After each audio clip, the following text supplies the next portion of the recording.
د تیرې ادارې پر مهال د غلو له لورې په همدې سیمه کې خلک د پیسو په سر وژل کېدل او بیا به یې مړه جسدونه د سهار له مخې پیدا کېدل.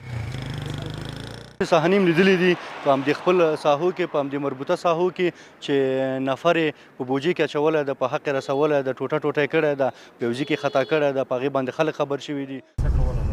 په ټول کابل او په خاصه توګه نادر خان تپه او قلعه زمان خان کې د غلو وسلوالو ډلو شتون درلود.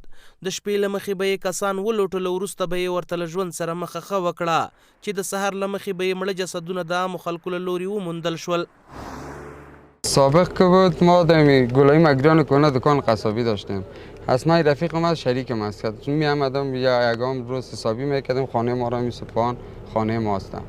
یک شب از اینجا تیر شدیم، یک مرمی زدن دشانه ما تا بالام بند است، همین دو خاطر پیسه شده. یارا ما بسیار با مشکل می رفتیم و می آمدیم. خاله شکر امارات است و غریب خو بخی دیگه جان از کسی اگه بفهمه. شکر اینم وقت ناوقت تو شب 3 بجه شب ما تا شد مساوی داشتیم. والا زمان جمهوریت بهتر بود که مردم تا از طرف روز اینجا تیر شدن نمیتونست. اینجا نیگه تو سرک پایین، سرک عمومی از این برج برقی نمیجا مرد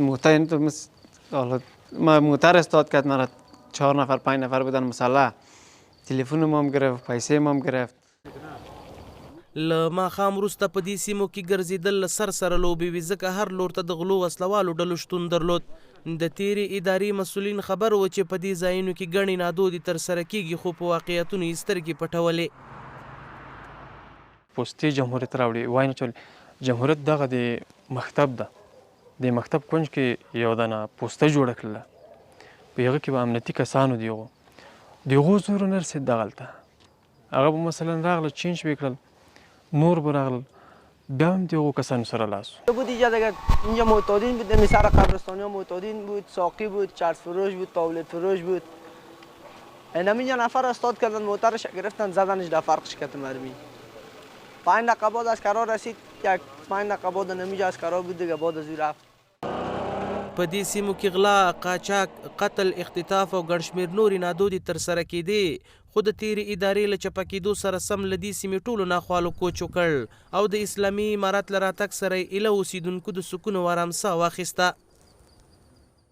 اما الحمدلله از امارت اسلامی بسیار زیاد تشکری میکنم. خداوند دیگه اینا را قوت جانی و مالی برشان بده که امنیت تامین امنیت در افغانستان، در سرتاسر افغانستان، بالخصوص در این منطقه‌ای که همیشه مردم در حالت خطر بودن، در حالت پریشانی بودن، الحمدلله امروز مثل ما که ما قدم میزنیم بسیار به حالت راحتی. اوس دور د پولیس اقدام خو شکر الحمدلله به پیوای چې ډیر جدي ده، ډیر تیز اقدام ده، غږ پې وکړو، دستي اجرات کوي.